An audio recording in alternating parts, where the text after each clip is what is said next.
What about your shirt? That's mine. You willing to share your shirt? No, it's on my body. It covers me. What are you willing to share?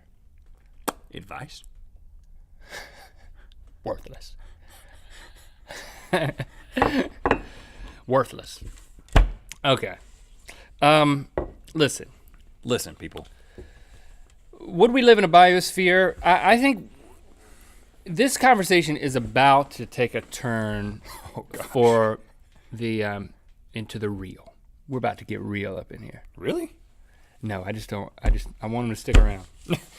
Please Not stay really, here. but just stick around. Welcome to Good Mythical More, where nothing really happens, but we want you to stick around for it. I have some opinions about not this, but your idea of the reality show, because as we discussed briefly there, we were talking about briefly there. Briefly there. Lizzie said that there was a Big show. Brother was inspired by the biosphere too. Right. And Is then, that show still on, by the way? Big Brother? Is it? I don't know. I think so. You think so? It had like a million seasons. It's had a bunch of seasons in it, and they did it in England first, right? So Maury Povich's wife is still Connie Chung. Connie Chung. That's not her. Mm-mm. It sounds really wrong for me to think that was her. I apologize. I can't remember her name. It was in the Netherlands. So this whole idea of putting people into a place and putting cameras on them is a genius reality show television idea. But they recently did something that was as much like Biosphere as you could have gotten and not be Biosphere. And you watched it. I watched like 4 episodes, unashamedly. Utopia on Fox. They made a community in Santa Clarita, right up the road. Yeah? And people were gonna go and be in this community for 12 months. And they could not leave, Now- and they had to support themselves. Now, they weren't in a dome. No, We should clarify. It was fenced in, and fence. it was outside, and they had like a few supplies, and they put people in there that knew were gonna be crazy, people with extreme worldviews, like coming in together and stuff. Fox paid $50 million for the first season. What? And it was broadcast twice a week. I think maybe at least twice a week. It was happening in real time, because I remember you telling me that we could go to and visit them as like spectators. If you're watching on a Tuesday, because they also could develop crafts and then sell stuff. Like people, could apply at the end of the show. It would be like apply to come and visit Utopia, where you can buy stuff that we're making, and then like people would be like, I've been watching you, and I think this and that. Like they'd be on the show like the next week. And that doesn't sound like the most interesting part of the show. It's for people to drive to Santa Clarita and just be on the show. No, it wasn't. But it just gave you the sense that it was happening in real time. But it was really, really, really bad. Didn't someone get injured? Like, did they get their fingertip cut off? A guy was like trying to catch something and he hurt his finger. That's what happens when you go into utopian situations. You gotta watch your fingers. Wear gloves if you're ever gonna be in a biosphere or in Utopia. I would like. But it was really bad. It's mittens. I'll just finish the thought. It got canceled. Oh. $50 million, and like 2 or 3 weeks into the season, they were like, you know what? Let's just do this once a week. Let's broadcast this once a week. You know, that was a big fail. But you kept watching it at that point. We watched. You were out.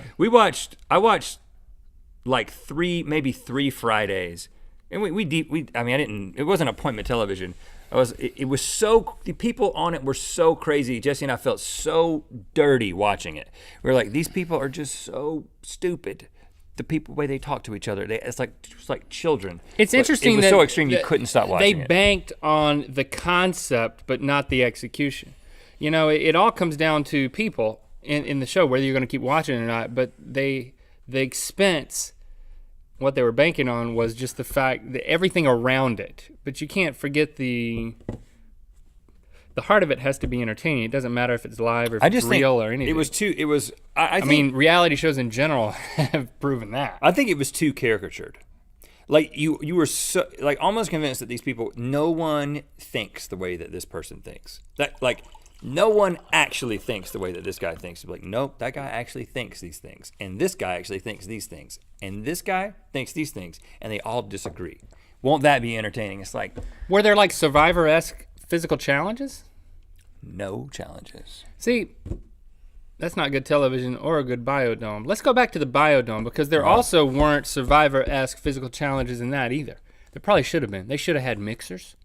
They should have had. They did all kinds of things. I mean, they're a theater group. I'm sure they had put on plays for each there other. was a swamp in there, man. There was a swamp There was a savannah, right? and an ocean in the savannah, But and a did they- rainforest. so they could travel the world giving their little show.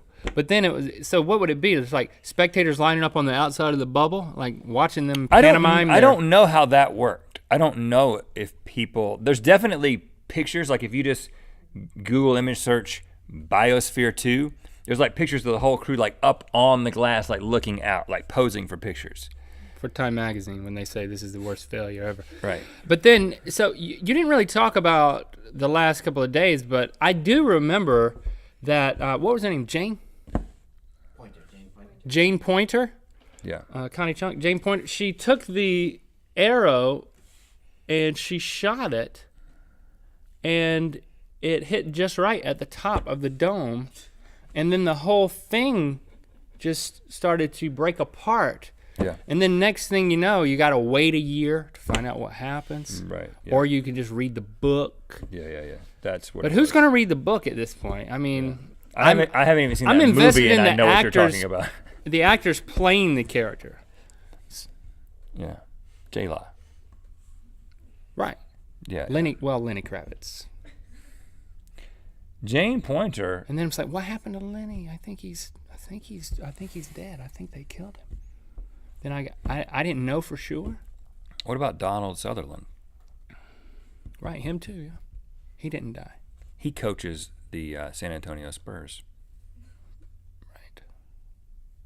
Sports joke. That's a joke for the 0.3% of you who know what I'm talking about.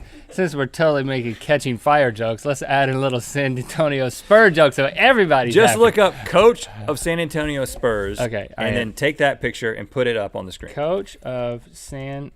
Are you talking to me? Yep. I'm talking to them too. And then take Donald Sutherland. Greg Popovich? Take Greg Popovich and put him next to Donald Sutherland. You know what? I'm going to do one better than that. I'm going to search Greg Popovich, Donald Sutherland, and see if someone's already done a split screen. And if they haven't, then this is not legitimate. And yes, they have. Last night, I actually heard a guy. Good work, I Matt. heard a guy. I'm not going to take credit. Who for this who because knew that we could bring San Antonio Spurs and catching fire I together? heard an analyst. Like Popovich was on the screen, and the analyst was watching the game. He was like, "That's Donald Sutherland." That's what he said. He just said it. He just came out and said it. So Just said it like that? yeah, That's Donald Sutherland. it's not. They don't. I mean, they're both old white dudes with beards, white beards. I mean, but yeah, that's close enough for me. So anyway, this guy is in charge of it all. The dome. The biosphere. The biosphere. He's behind it all. Right. He really does his house up for Christmas too. You should see all the lights on his house. I hadn't seen the movie. You know the people who like that's their thing. Some people it's like Halloween. Some people it's Christmas. His thing is Christmas. I can tell just by looking at him. Why? Because he looks like Santa Claus? Nope. Just 'cause I've profiled him.